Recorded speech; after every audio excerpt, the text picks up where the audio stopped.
Olá, e nosso quadro Momento Saúde traz hoje a doutora Rafisa Lucas, ela que é médica, chefe de controle de infecção hospitalar da Santa Casa de Misericórdia aqui de Ribeirão Preto. E hoje vai dar uma aula para você que está assistindo ao nosso Momento Saúde, explicar um pouquinho sobre infecção, sobre bactérias, enfim, é um momento muito bacana para você ficar atento ao que está acontecendo aqui, não só em Ribeirão Preto, mas no mundo todo. Doutora, tudo bem? Muito obrigada por participar conosco, viu? Olá, tudo bom? É um prazer estar aqui hoje e receber esse convite. Nós é que agradecemos. Doutora, a função do médico infectologista ele é diagnosticar, tratar e prevenir doenças infecciosas que podem aí ser causadas por micro-organismos como bactérias, vírus, fungos e parasitas. Nós vamos ter várias perguntas aqui hoje e eu começo a perguntar um pouquinho sobre as infecções mais comuns causadas pelo vírus e suas bactérias. Quais são essas bactérias mais comuns hoje em dia, doutora? Hoje em dia o que o infectologista mais trata, assim, né, são pneumonias, infecções de urina, pode tratar osteomielite, que é infecção no osso, gripe, covid, né? O infectologista ficou mais conhecido depois da pandemia do Covid-19, né? Que acabou tendo uma luz mais forte ali para o infectologista, que começou a ser mais solicitado. Quando você fala da Covid, doutora, é importante falarmos depois da Covid-19, que foi um momento histórico, né? Pessoas nunca nem ouviram falar de uma situação semelhante. O infectologista, ele parece que passou a ser mais, eu não vou falar evidenciado, mas mais respeitado. Ou não é assim que eu posso colocar? Eu acho que a gente passou a ser mais conhecido, né? Uma especialidade mais conhecida e que a população geral começou a entender melhor quando buscar um infectologista. É bacana isso, porque até então as pessoas fazem os seus exames de sangue, fazem todo aquele tratamento, mas o infectologista sempre ele ficava ali, sempre nos bastidores. Isso, ele era mais conhecido por tratar mais doenças negligenciadas, né? Então, a tuberculose, o HIV, a sífilis, hepatites virais, né? E que são doenças mais negligenciadas pela sociedade de maneira geral, estigmatizadas, né? Porque a população mais leiga acha que são doenças que acometem só a população mais carente e que isso, na realidade, não é uma verdade. Pega, né? Qualquer categoria de classe social, né? Doutora, doenças tropicais como chagas, leishmaniose, né? Malária, dengue, febre amarela. Como é que é tratado isso? Como é que o infectologista vai detectar? Então, são doenças que, por não ser, elas dependem da região que você está. Então, se eu estou no norte do país, febre amarela, malária, qualquer clínico ali vai conseguir diagnosticar, pensar, tratar, porque é muito prevalente ali na Amazônia, né? Por isso agora, que a gente fala que são doenças tropicais. Isso, porque ela está mais relacionada com a temperatura, o clima, né? Que está ali mais na região da Amazônia, aqui no nosso país. Quando vem para outras regiões, geralmente o especialista que consegue lembrar mais dessas infecções, dessas doenças e pensar no diagnóstico correto e o tratamento.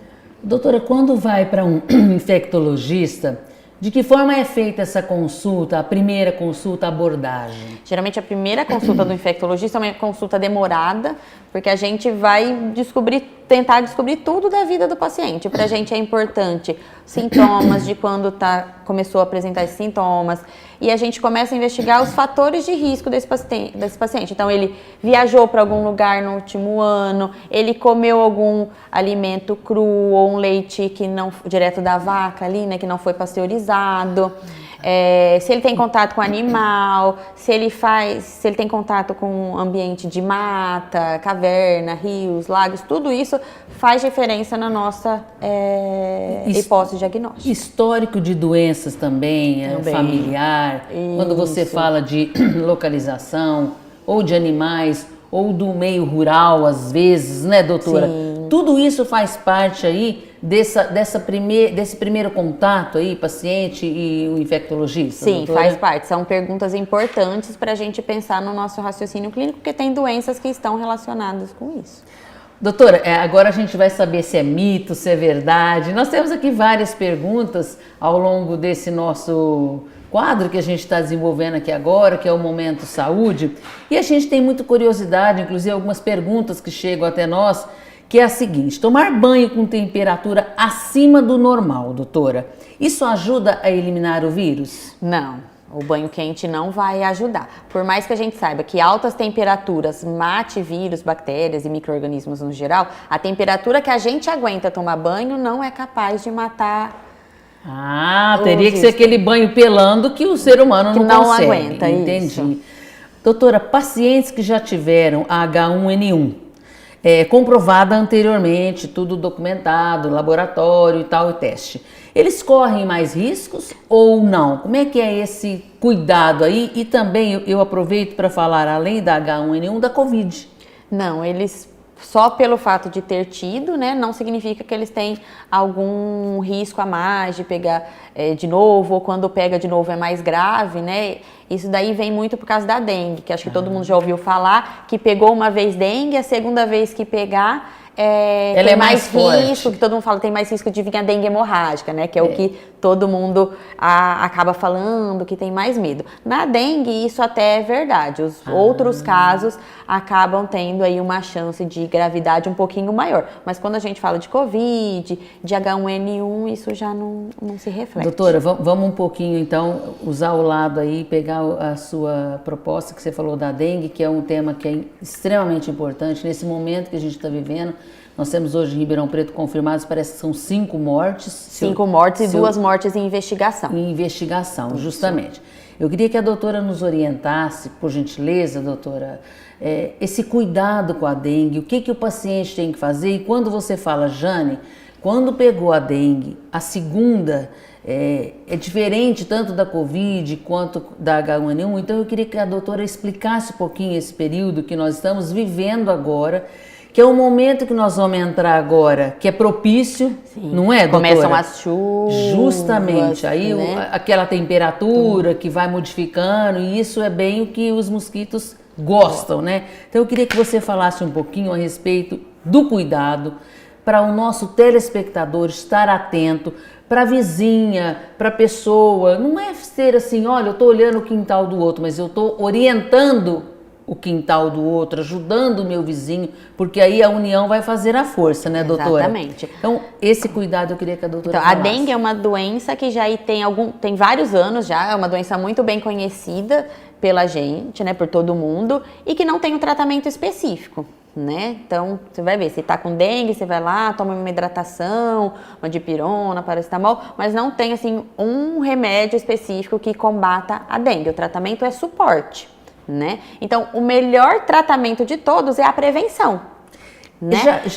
Perdão, desculpa, doutora. E aí, com prevenção, a gente precisa eliminar o mosquito, que é a nossa grande luta, a nossa grande batalha. Então, cada um é responsável pela sua casa e orientar os vizinhos, né? Então, não vamos deixar garrafa virada para acumular água, sempre lavar o recipiente de água do cachorro, né? E não adianta só trocar a água, a gente tem que lavar com água e sabão para conseguir eliminar os ovinhos do mosquito da dengue. Limpar a caixa d'água, deixar a caixa d'água tampada. As calhas são locais que a gente acaba não vendo sempre, né, por ser alta, mas precisa ter uma rotina de porque verificar ali com também, periodicidade, né, principalmente esses tempos que teve muito vento, né, na cidade, aquelas chuvas com vento, o vento traz folhas e acaba entupindo. Verdade, as calhas, né? Então a gente precisa se atentar à nossa casa e ao redor. Usar repelente é importantíssimo, principalmente se alguém da casa ou souber que algum vizinho esteja com dengue. Ele precisa usar para o mosquito não picar ele, e porque se o mosquito picar ele está com dengue, o mosquito vai se infectar. Ao picar outra pessoa, vai infectar outra pessoa. Ele por isso que é tão comum dentro da casa todo mundo ficar doente em sequência. Porque um tá doente, o mosquito vem, me pica, depois pica meu marido, depois pica meus filhos, e aí vai propagando. Então, usar repelente tanto no doente quanto nas outras pessoas da casa hoje em dia é essencial. Doutora, uma pergunta que eu gostaria de fazer, e eu acho que o telespectador também quer entender, existe a dengue mais forte, uma dengue menos? Porque uns falam, eu peguei dengue, nossa, mas essa me derrubou. Ou essa eu tô há 15 dias, geralmente a dengue são 7 dias que a pessoa fica ali de repouso. Então, aí tem uma dimensão aí de uma mais forte ou não? Não está relacionado com, porque a gente tem 4 tipos de vírus, né? Certo. 4 subtipos, e não está relacionado com isso, está mais relacionado com a resposta que a pessoa tem. Então vai depender, naquele momento a pessoa estava com uma resposta imunológica boa ou ela estava debilitada por algum motivo? Será que a alimentação dela era saudável, ela praticava atividade física? A pessoa tem alguma comorbidade, né? Alguma doença? Não tem. E os grupos extremos, né? Criancinha, gestante, idoso, a gente sabe que são grupos de risco, né? O diabético é grupo de risco, doutora? O diabético é grupo de risco, com coma diabético, hipertenso. Hipertenso também. Então é importante falarmos isso para o telespectador, né, doutora? Para essas pessoas que são acometidas dessas doenças, diabetes, hipertensos, problema idosos, no pulmão, cardíacos, que é o hipertenso, mas problemas pulmonares, enfim. Esse grupo tem que ter um pouquinho mais de cautela, né? Tem um pouco mais de cautela, tanto que na classificação, quando ele é atendido, hoje o Ministério da Saúde, ele classifica o paciente em grupo A, B, C ou D, de acordo com a gravidade dos sintomas e tudo mais. O grupo B, ele tem os mesmos sintomas do grupo A, né, em questão de um quadro mais leve, só que ele é o grupo de risco. Então, ele precisa de uma atenção maior, um cuidado maior, entendi, uma avaliação doutora, melhor. Entendi. Bom, doutora, que bacana essas informações. Eu acho que o telespectador vai ficar muito mais orientado hoje através desse Momento Saúde, que é o nosso quadro que a gente inicia agora. Espero vê-la muitas vezes aqui. Agora eu queria que a doutora falasse pra gente, e já agradecer à Santa Casa também de Ribeirão Preto, a toda a assessoria de imprensa que está aqui conosco, esse carinho com a TV Câmara, porque é isso, é uma utilidade pública, a gente precisa mesmo passar para os nossos telespectadores. Vacinas e mitos, o papel da imunização na saúde pública. Eu queria que a doutora falasse, esclarecesse para que o nosso telespectador tenha um pouquinho mais essa consciência, porque às vezes fala, não, já tomei a vacina, não vou tomar a vacina, não preciso, não, a vacina vai piorar, tá? Então eu queria que a doutora falasse sobre isso, o papel da imunização na saúde pública. Eu acho que pós-pandemia, né, do Covid, a vacinação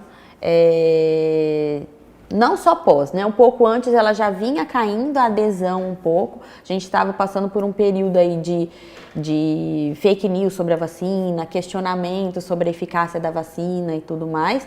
Algo que não acontecia, né? O Brasil sempre foi referência mundial em Programa Nacional de Imunização. O nosso Programa Nacional de Imunização é referência no mundo, é invejado pelo mundo todo, né? E quando a gente fala em vacinação do nosso Programa Nacional de Imunização, a gente está falando de saúde coletiva, né? Então, quando a gente pega todas essas vacinas que a gente disponibiliza pelo SUS para a população, o nosso calendário é de dar inveja. Ele contempla as principais doenças infecciosas preveníveis que a gente tem hoje.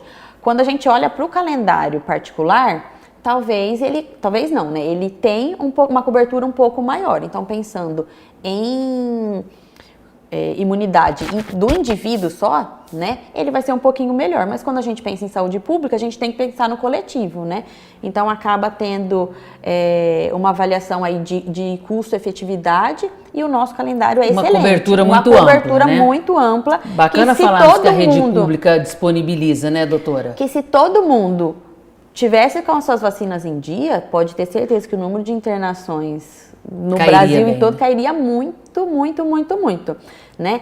E aí essa fake news vem de vários mitos que já foram comprovados que não é verdade, né? Não causa autismo, vacina, né?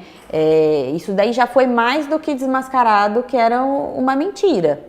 Tá? Entendi. Não tem esses problemas, por exemplo, tomou a vacina, meu problema circulatório, ou me causou uma trombose, ou uma mini trombose, nada disso, Não, doutora. O que a gente sabe, que os estudos comprovam, é que isso daí veio muito com a vacina do Covid, né? Covid, a vacina do Covid está causando infarto, está causando AVC, está causando trombose, né? E isso, na verdade, não se comprova, porque o fato de ter Covid aumenta seu risco trombótico, né, seu risco cardiovascular, muito mais do que uma vacina. Então, é preferível você tomar a vacina do que pegar Covid e não ter aí, né, pelo menos essa cobertura, né, doutora? Exatamente. Até quando eu era pequena, tomava minhas vacinas, minha mãe, meu pai não questionava qual que era a marca da vacina, qual que era o laboratório, né? Aquilo naquela época, agora a gente não tem mais o Zé Gotinha, né? Mas quando o Zé Gotinha foi criado, as pessoas não questionavam tanto isso e confiavam que a vacina. E graças a essas vacinas, a gente tinha eliminado o sarampo, a gente tinha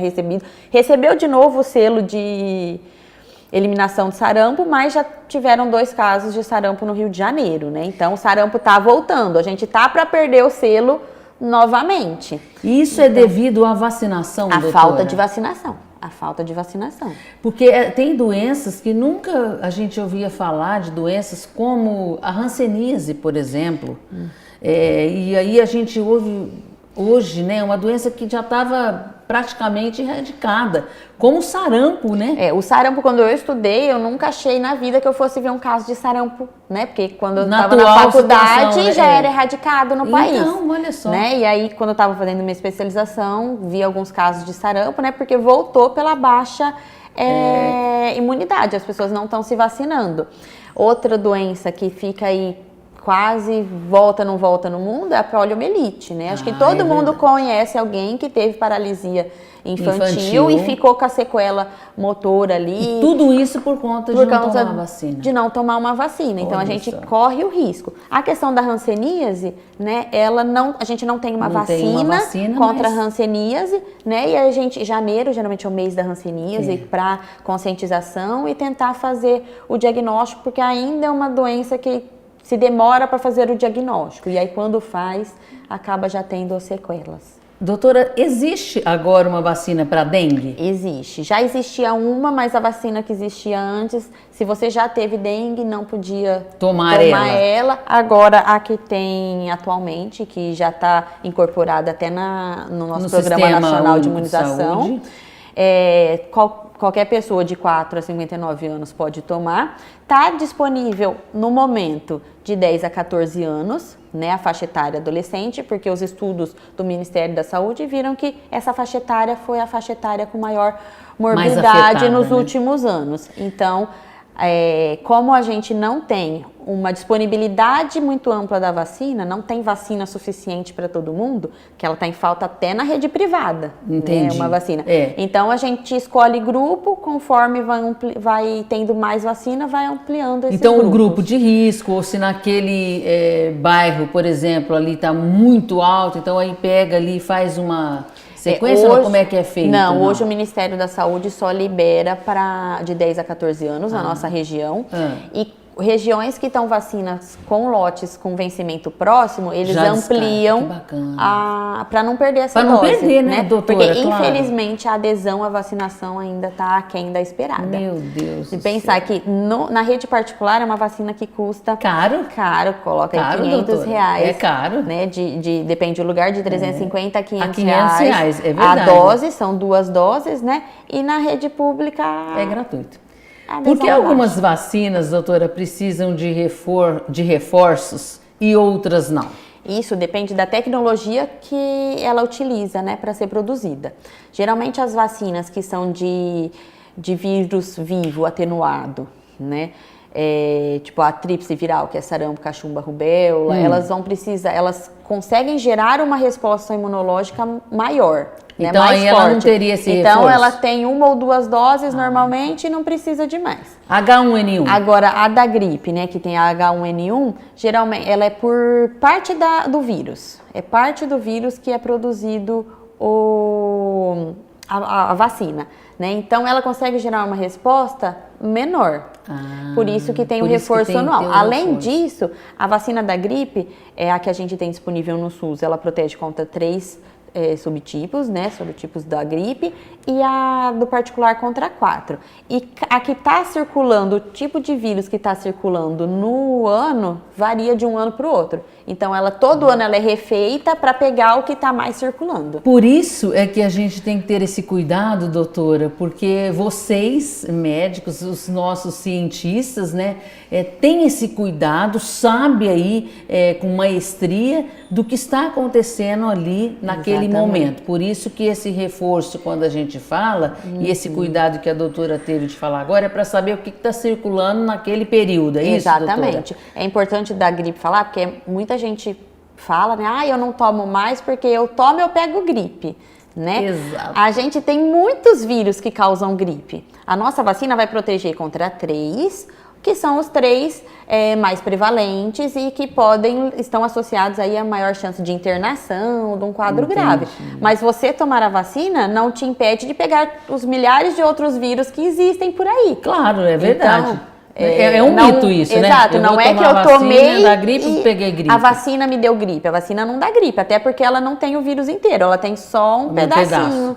Quais as vacinas são essenciais, doutora, para adultos e idosos, além das infantis? Hoje, aqui na nossa região, a gente tem a preocupação da febre amarela, né? Aqui em Ribeirão Preto, saiu ali a notícia dos macaquinhos que foram encontrados mortos lá na USP, né? Que é a próxima pergunta, então a gente já aproveita aí, já que a doutora está falando então, desse cuidado, né? Exato, a febre amarela é aquela vacina que antigamente tomava a cada 10 anos e aí quando ia viajar lá para a Amazônia, lá para para aquela região. Outra região. E aí viu-se que uma dose na vida já é suficiente para ter imunidade para a vida inteira. Para a vida inteira? Para a vida inteira. Então, hoje aqui, a gente precisa ver se todos os idosos e adultos estão vacinados para a febre amarela. Se não estiverem, precisa procurar. Tem que vacinar, doutora. Tem que vacinar. Principalmente Ribeirão Preto. Isso, que está com esse problema esse risco aí, com o risco. De febre amarela, né? E quando a gente falou, e foi bom a doutora tocar dos macacos, é importante falarmos que eles não são fatores, vetores, é assim não, que eles fala, não doutora? transmitem pra gente. Isso, eles não transmitem. Eles só são um indicador de que o vírus está circulando. Está circulando. E para nós é importantíssimo. Exato, porque é o alerta. Exatamente, é o start que está dando. Opa, peraí, alguma coisa está errada. Quem transmite é o mosquito. Inclusive o Aedes aegypti pode transmitir. Então o que a gente precisa, em vez de matar o macaquinho, é combater o nosso vetor, que é o mosquito. Então, mas olha que bom essa informação da doutora, porque muita gente desinformada, às vezes, fica até com raiva do coitadinho, do macaquinho, que, pelo contrário, está nos protegendo, né, doutora? Exatamente. Ó, aqui tem um sinal de alerta, aqui está errado, alguma coisa. Porque foram 16 mortes, então, o vírus está aqui, está circulando. Então, por isso, esse cuidado aí. Doutora, o avanço das arboviroses, que é a dengue, a zika, a chikungunya, por que o Brasil continua ainda enfrentando o surto dessas doenças? A dificuldade do combate no vetor, né? O Aedes aegypti, ele conseguiu se adaptar muito bem à área urbana, muito bem. Então, ele mora ali dentro da nossa casa. E a dificuldade de... Ele achou um caminho bom ali, né, doutora? Achou um caminho bom, né? Antigamente a gente sempre ouvia falar que água limpa parada, né? Hoje em dia, quando a vigilância vai fazer, né, e os agentes de vetor vão fazer busca nas casas, visitas, acaba encontrando até em água suja. É mesmo. Tá? Então, assim, isso já não é mais... Ele se adaptou muito bem à nossa área urbana. Até porque com a chuva, essas águas paradas, então esse cuidado tem que ter, isso, né, então tem a questão de infraestrutura, né? O crescimento urbano desenfreado, não programado da cidade, né?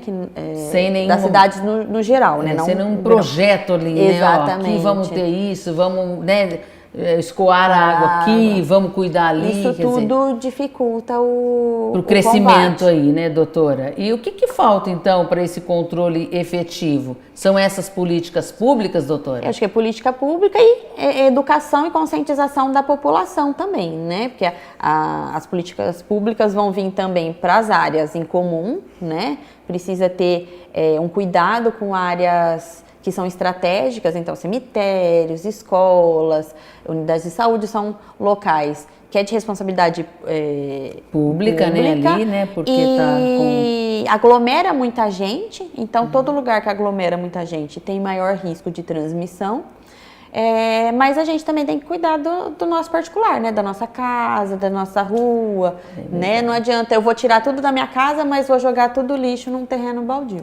E quando a doutora fala que a gente tem que cuidar da nossa casa, e logo no início do nosso quadro aqui, que é a saúde mental, a gente falou, é esse conhecimento, doutora, que os vizinhos têm que ter um com o outro, não de cuidar da casa do outro, mas sim de orientar. Olha, não adianta nada eu, no meu espaço, deixo a minha casa limpinha, se a doutora não está, se o outro não está, porque o mosquito ele vai de uma casa para outra. Então ele vai de uma casa para outra. Então tem que ter aí essa união, né, doutora? Exatamente. Importante falarmos isso, que as pessoas têm que ter mais essa empatia uma com as outras, ter o cuidado, o respeito. Não é porque a minha casa não tem problema nenhum, que o meu vizinho não pode ter, mas às vezes ele está mal orientado, ou então o vizinho fala, não estou nem aí, ele que pegue. Eu posso pegar também, né, doutora? Pode pegar, todo mundo, né? Quais são, assim, o que é a principal doença tratada hoje pelo infectologista? Hoje, o infectologista, ele cuida mais dessa área, dessa infecção. Existe, doutora? Não, ou é um leque muito grande? É um leque muito amplo. A gente vai tratar do paciente HIV positivo, vai tratar do paciente com tuberculose, vai tratar da sífilis, da pneumonia, da infecção de urina, da leishmaniose, da gripe, do Covid, né? Então é Quando a doutora falou do HPV, não, como foi? Do HIV, do HIV positivo. Existe uma vacina? Como que funciona ou não? Parece que tem até uma certa idade. Ou isso tem que ter reforço ou não, doutora? Não existe uma vacina contra o HIV. Certo. Né? As nossas, a prevenção hoje acontece de outras formas, né? Que são uso de preservativos. A gente tem a profilaxia pré-exposição, então grupos considerados de maior risco podem tomar medicação para evitar se contaminar. A profilaxia aquele usuário, por exemplo, de drogas ilícitas também ter o cuidado de não compartilhar, Exatamente. Né, doutora? A gente tem que falar, porque as pessoas têm que ter essa consciência, doutora. Eu quero fazer tatuagem, eu vou num lugar... Isso, doutora. Que você garante ali que não vai compartilhar a seringa, que troca entre a agulha, né, entre um paciente e o outro, que as coisas são descartáveis. O descarte também tem que ter esse cuidado, né, doutora? Exatamente, o descarte correto. Bacana, doutora. E só que essa população é uma população especial em questão que eles precisam tomar algumas vacinas a mais. Esse o cuidado quando a doutora fala, Jane, são grupos de risco, são grupos que a gente tem que ter um olhar diferenciado, Exatamente. Que é isso que o profissional sempre tem, esse cuidado, Exatamente. Né, doutora? Muito bom falar nisso. Gripe, Covid, dengue, como diferenciar os sintomas? Qual que é o sinal de uma da outra? Porque às vezes eu vou lá e para mim eu estou com gripe, de repente eu faço exame, é dengue, não, de repente é Covid, como é que mensura aí? As três vão ter febre, dor no corpo, mal-estar, dor de cabeça, né? E o que vai diferenciar? A gripe e o Covid vai ter sintomas respiratórios associados. Então, dor de garganta, nariz escorrendo, tosse, pode ter dor no peito, falta de ar, né? Algum sintoma ali respiratório junto. Para diferenciar a gripe de Covid, é só fazendo o teste. O teste de Covid é amplamente disponível, né? A UPA tem. Gratuito para toda a população, né, doutora? E o teste de influenza já é um teste que não é tão amplamente disponível, né? Geralmente são mais pacientes que internam que acabam fazendo o teste. Esse exame. Então, geralmente faz o teste, se o Covid vier negativo, a gente considera uma síndrome gripal, possivelmente por influenza. tá? Doutora Rafisa Lucas, hoje conosco aqui nesse Momento Saúde, nos orientando, passando para você, telespectador, alguns cuidados, falando um pouquinho de tudo que faz um infectologista. Doutora, a gente já está chegando no finalzinho do nosso programa, já quero convidá-la de público aqui, para que numa próxima oportunidade a doutora venha falarmos de outro assunto, trazer todas essas informações que a doutora tem para a gente.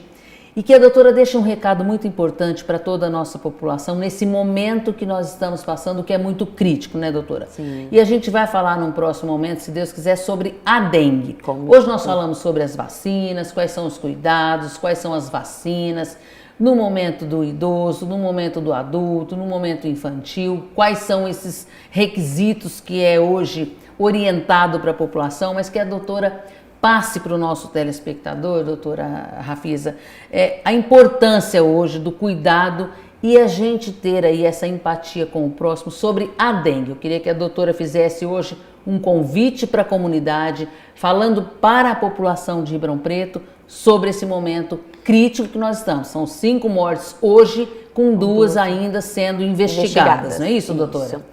Eu acho que a maior mensagem que fica é que prevenção é o melhor remédio que a gente tem, né? E para se prevenir, a gente precisa cuidar da nossa casa, a gente precisa ter um olhar atento para tudo, a gente precisa estar com a nossa vacinação em dia, né?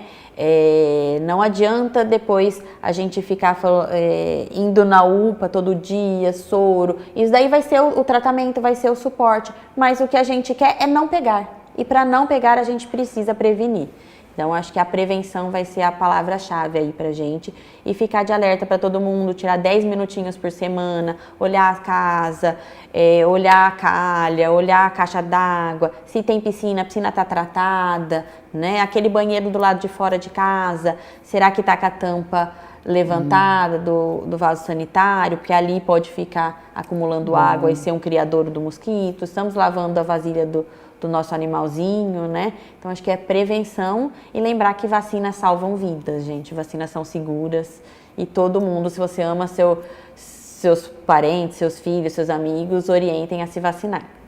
Doutora Rafisa Lucas, muito obrigada mais uma vez. Não vou cansar de agradecer, porque isso é muito importante. E a você, telespectador, como disse a doutora Rafisa, é muito importante. Faça isso. Saúde, vacina, tem tudo a ver. Tira um minutinho, vacina salva vidas. A gente vai agora encerrando o nosso Momento Saúde, convidando você para estar aqui conosco e também deixando as suas perguntas, uma próxima oportunidade, trazendo para cá que a gente vai conversar com a doutora Rafisa Lucas, ela que é médica, chefe de controle de infecção hospitalar da Santa Casa de Misericórdia de Ribeirão Preto. A gente vai ficando por aqui, até a semana que vem, se Deus quiser.